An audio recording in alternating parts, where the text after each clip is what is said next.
여자여 내 말을 믿으라. 이 산에서도 말고 예루살렘에서도 말고 너희가 아버지께 예배할 때가 이르리라.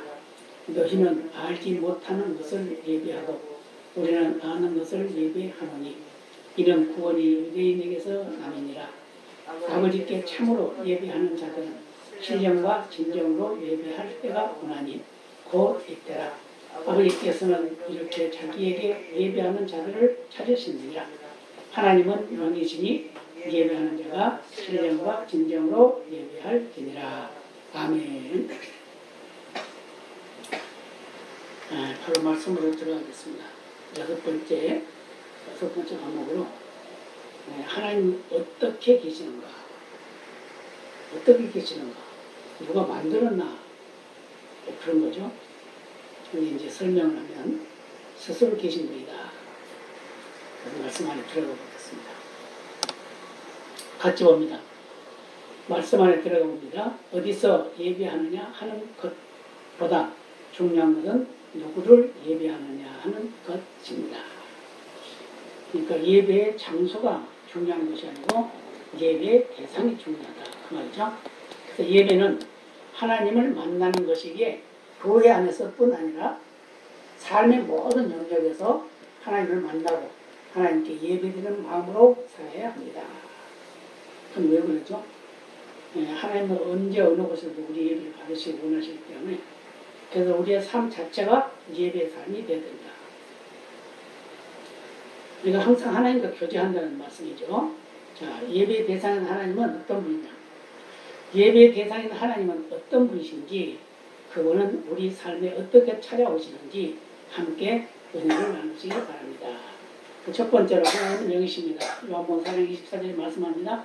하나님은 영이시니 예배하는 자가 신령과 진정으로 예배할지니라고 말씀합니다. 하나님은 영이시기 때문에 어떤 뭐가 보이는 그런 분이 아니고 영이신데 그것도 한 분밖에 없어요. 다른 신은 없습니다. 그래서 하나님은 영이신 예배하는 자가 뭘로? 신령과 진정으로. 신령과 진정이라고 하는 말은 성령의 역사를 통해서 진실된 마음으로 그런 마음이에요. 그러니까 성령의 감동을 통해서 예배가 드려져야 된다 그 말이죠. 그런데 그것도 우리의 마음이 온전히 하나님 앞에 드려야 된다. 형식으로 드리는 것이 아니고 진실된 마음으로 하나님을 만나는 마음으로 드려야 된다 그 말이죠. 자, 하나님께서 영이시라는 것은 하나님은 물질적 존재가 아니며 인간과 같은 육체를 가지고 계시지 않는다는 말입니다. 그러니까 무슨 형상이 있는 것이 아니라는 거죠. 모양이. 시간과 공간의 제한을 받지 않고 능력을 가지셨기 때문에 하나님은 어디에나 계십니다. 시간과 공간의 제한을 받지 않는 시공간을 초월한 그런 능력을 가지셨고 계시기 때문에 언제 어느 곳에나 계시다. 어떠한 장소에도 계시다. 하는 걸 말씀하고 있는 겁니다. 그래서 이사야 45장 18절에서 이렇게 말씀합니다. 같이 볼까요? 여호와는 하늘을 창조하신 하나님이시며 땅도 조성하시고 경곡케 하시되 헛되이 창조치 아니하시고 사람으로 거하게 지으신 자니라. 그 말씀에 나는 여호와라 나 외에 다른 이가 없느니라 라고 말했어요. 그래서 사람의 오감 뭐죠? 시각, 청각, 보각, 촉각, 미각. 시각은 보는 거, 청각은 듣는 거, 후각은 냄새 맡는 거, 촉각은 만지는 거, 미각은 맛을 아는 거, 그런 거죠. 그럼 시각은 뭐였어요? 눈이 시각이죠. 청각은 귀, 후각은 코, 촉각은 이제 가장 민감한 곳이 손이죠. 촉각. 미각 어디서 알아요? 혀에서 알게 되죠. 이렇게 사람의 오감으로 영이신 하나님을 알 수 없다 그 말이에요. 그럼 뭘 알 수 있냐? 경험으로도 알 수 없어요. 그 성령의 역사를 통해서만 알 수 있습니다. 그래서 자 봅니다. 경험할 수 없지만 우리는 말씀과 기도와 찬양으로 하나님을 만날 수 있습니다. 영이신 하나님을 만나면 우리의 영이 깨어나고 감정이 생기고 지성이 깨어나 가치관과 삶이 변하게 됩니다. 이런 하나님을 우리는 만나게 되었고 믿게 되었고 섬기게 되었음을 믿으시고 날마다 승리하시길 바랍니다. 바로 스스로 계신 하나님, 홀로 계신 하나님, 모든 걸 창조하시고 그 창조물을 관리하고 다스리시고 다스리고 계신 하나님, 그 하나님 바로 우리가 믿는 하나님이다 그 말이에요. 그럼 두 번째는 하나님은 인격적이신 분이십니다. 인격, 하나님 인격이 있다고 했어요. 우리는 인격은 짐승과 같지 않는 거예요. 자, 요한복음 14장 9절을 같이 봅니다. 예수께서 가라사대 빌립아, 내가 이렇게 오래 너희와 함께 있으되 네가 나를 알지 못하느냐? 나를 본 자는 아버지를 보았거든 어찌하여 아버지를 보이라 하느냐고 하셨습니다. 무슨 말이죠? 빌립이 예수님께 물어봤어요. 선생님, 하나님 좀 보여주세요. 하나님 어떻게 생기셨어요? 하나님 어디 계셔요? 이거 물어본 거예요. 그러니까 예수님이 하신 말씀이 뭐죠? 다 같이 있으면서 그걸 못 봤니? 그 말이에요. 네. 이렇게 오랫동안 같이 있었는데 하나님 못 봤다고? 바로 내가 바로 하나님이란다. 이제 그걸 말씀하고 있는 거예요. 그래서 나를 본 자는 바로 아버지를 본 것이다. 나를 믿는 자는 바로 아버지를 믿는 것이다. 그런 말과 같은 거죠. 그래서 어쩌면 나를 보고서도 하나님을 보여달라고 그러냐. 이렇게 말씀하고 있어요. 그 말은 무슨 말이죠? 예수님이 바로 하나님이라는 걸 말씀하고 있고 하나님은 또 성부 하나님, 성령 하나님, 성자 하나님 이 삼위의 하나님께서 한 분이신데 그 한 분이 바로 역사가 나타나는데 어떻게 그때그때 필요적대로 나타나는 거예요. 그래서 창조시에도 창조시에도 삼위 하나님이 같이 계셨어요. 왜요? 창세기 1장을 보면 1장 1절을 보고 그랬죠. 태초에 하나님이 천지를 창조하시니라 그랬어요. 근데 요한복음 1장 1절을 뭐라고 그래요? 태초에 말씀이 계시니라. 이 말씀이 하나님과 함께 계셨으니 이 말씀은 곧 하나님이시니라. 그랬단 말이에요. 그러고선 14절에 가서 뭐라고 그래요? 바로 내가 하나님이다. 그래서 은혜와 진리가 있는데 그 진리, 그가 바로 나라. 이제 그 말을 했어요. 그래서 육신으로 오신 예수님, 육신으로서 오신 하나님, 그 하나님이 바로 창조주 하나님이라는 걸 말씀하고 있습니다. 그래서 하나님은 인격적인 분이시고 인격적인 분입니다. 그래서 우리와 같이 감정을 가지시고 아파하시기도 하고 사랑하시고 근심하시고 긍휼을 가지고 계십니다. 사람이 깨달을 수 있는 언어로 말씀하시며 사람과 대화하시며 하나님의 뜻을 전하시며 성품을 알려주십니다. 자, 하나님이 구약시대에도 하나님은 계셨어요. 근데 구약시대에도 보면 근심하셨어요. 노아의 때에 세상이 죄악으로 관여했을 때에 근심했다고 그랬어요. 뭐를? 이 사람 지으심을 근심했어요. 후회하셨어요. 왜? 사람이 너무 악하니까. 그래서 이 사람들을 다 쓸어버리겠다. 그러면서 노아를 불러서 노아에게 뭘 하라고 그랬죠? 방주를 지으라 그랬죠? 방주를 지어라. 근데 그 방주를 지었어요, 노아가. 근데 그 노아가 하나님의 부름을 받고 일을 시작할 때 언제냐면 500세죠, 500세. 500세에 대해서 하나님의 부름을 받고 방주를 짓기 시작한 거예요. 그런데 그 방주를 다 짓고 난 후에 홍수가 난 것은 600세가 돼서 일어난 일입니다. 그래서 600세에 2월달에 600세 되던 2월달에 2월 17일 날 홍수가 터졌어요. 홍수가 터져서 온 세상이 다 물바다가 됐습니다. 그런데 그 홍수가 그치고 물이 다 말라서 땅이 잘 드러날 때가 언제냐 하면 노아가 이제 601세가 되는데 601세. 600년 1월 2월이라고 했죠. 2월에 홍수가 났다고 했죠. 그다음에 17일에 홍수가 시작됐는데 27일에 완전히 땅이 말랐어요.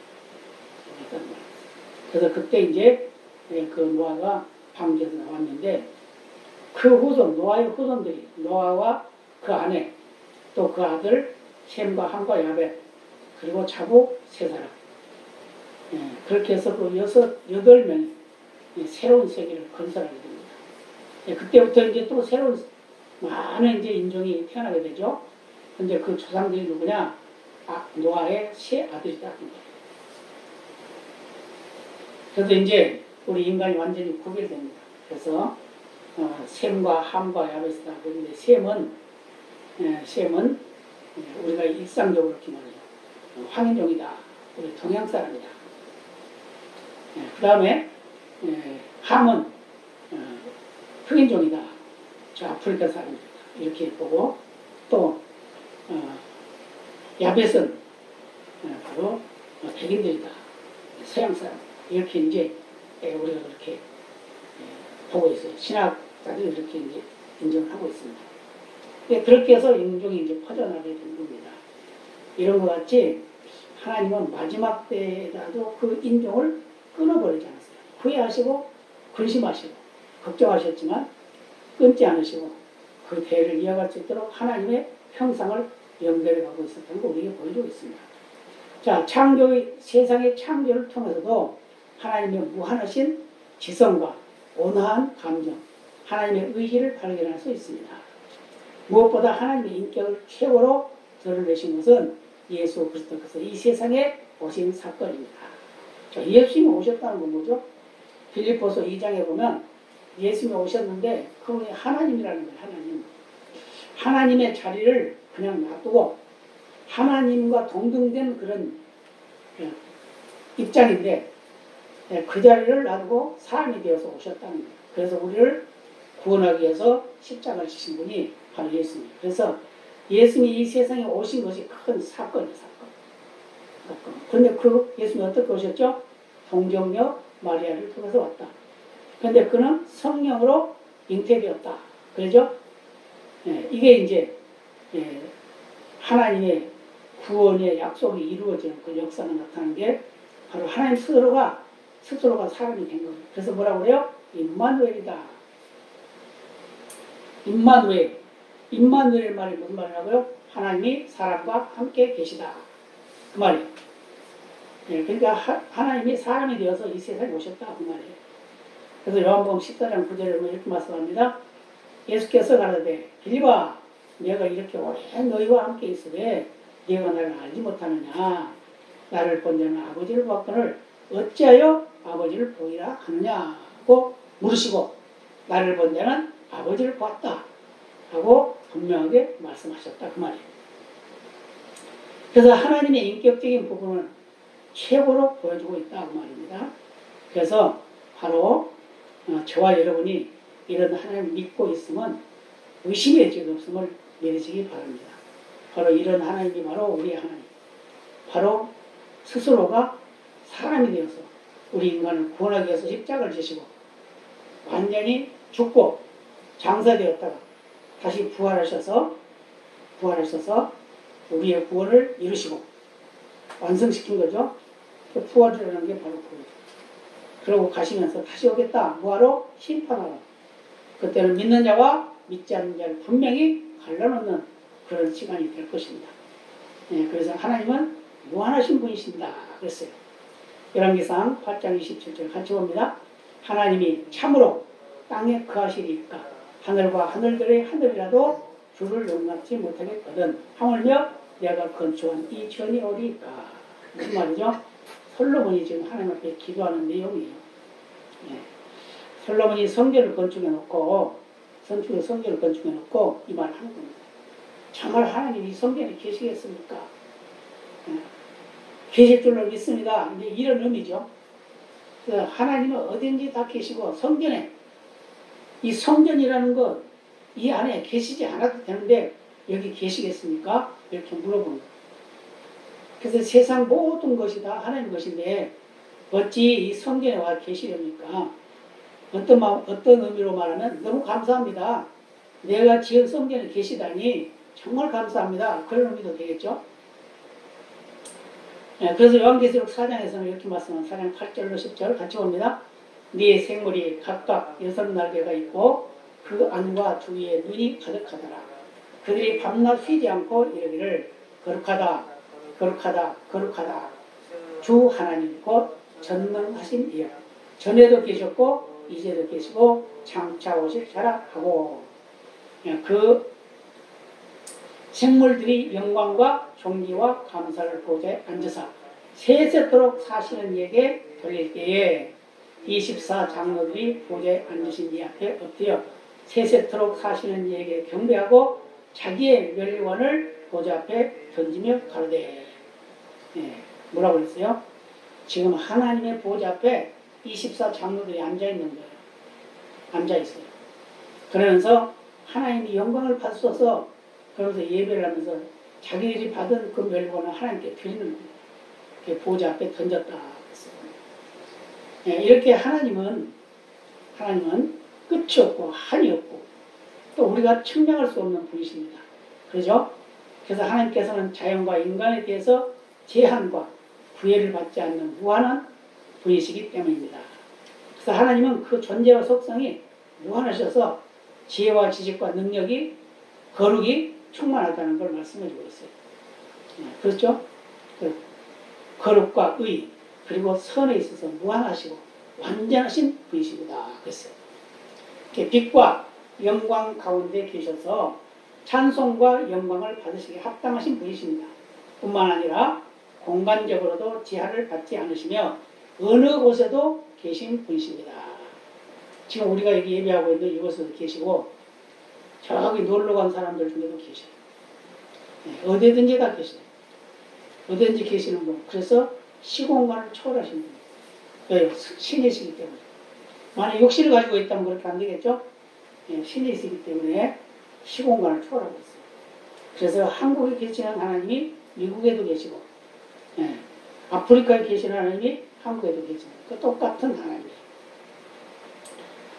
그래서 열왕기상 8장에서 이렇게 말씀한 27절 하나님이 참으로 땅에 거하리까 하늘과 하늘들이 하늘라도 주를 용납지 못하겠거든 하물며 내가 건축한 이 전이오리까 시간적으로 영원부터 영원까지 존재하시는 분이심을 믿으시기 바랍니다. 영원부터 영원까지 존재하시는 분 이분만이 모든 것이 된다는 걸 우리에게 말씀해 주고 있습니다. 그래서 계시록 4장 아까 봤지만 또 봅니다. 자, 네 생물이 각각 6날개가 있고 그 안과 주위에 눈이 가득하더라. 그들이 밤낮 쉬지 않고 이르기를 거룩하다 거룩하다 거룩하다 주 하나님 곧 전능하신 이여 전에도 계셨고 이에도 계시고 장차 오실 자라 하고 그러면서 그 생물들이 영광과 존귀와 감사를 보좌에 앉아서 세세토록 사시는 이에게 돌릴 때에 24 장로들이 보좌에 앉으신 이 앞에 엎드려 세세토록 사시는 이에게 경배하고 자기의 멸류관을 보좌 앞에 던지며 가르되 결국은 24 장로가 누구겠어요? 바로 하나님을 위해서 헌신하는 하나님의 그 영광을 위해서 쓰임받았던 일꾼들 생명을 아끼지 않고 하나님을 숨겼던 이들 그들이 바로 이런 자리에 앉게 되는 겁니다. 그래서 하나님의 주위에 하나님이 계신 그 보좌 주위에 많은 것이 있을 수도 있겠지만 바로 예수님이 당시에도 그걸 말씀하셨죠. 그 이스라엘 12지파 또 예수님의 12제자 그들이 다 하나님 가까이 섬깁니다. 그래서 24 장로 이것도 마찬가지 같은 의미를 가지고 있어요. 근데 그들이 어떻게 했어요? 자기들이 받은 멸류관 그걸 다 하나님의 보좌 앞에 던졌어요. 이거 하나님 받으셔서 나를 받으셔서 그런 말이죠. 자 결론적으로 봅니다. 따라서 죄를 지은 인간이 하나님을 만나 죄를 용서받고 은혜와 사랑 속에 산다는 것이 얼마나 감사하며 복된 일입니까? 그러므로 우리는 영적 예배로 하나님을 만나며 인격적으로 하나님을 체험하고 무한하신 하나님의 은혜로 영원한 천국까지 연결되는 삶을 사는데 힘쓰고 애써서 주님 만났을 때 칭찬과 상급이 넘치시기를 축복합니다. 그렇게 해서 1단을 지금 마치게 됩니다. 자, 암송해 볼까요?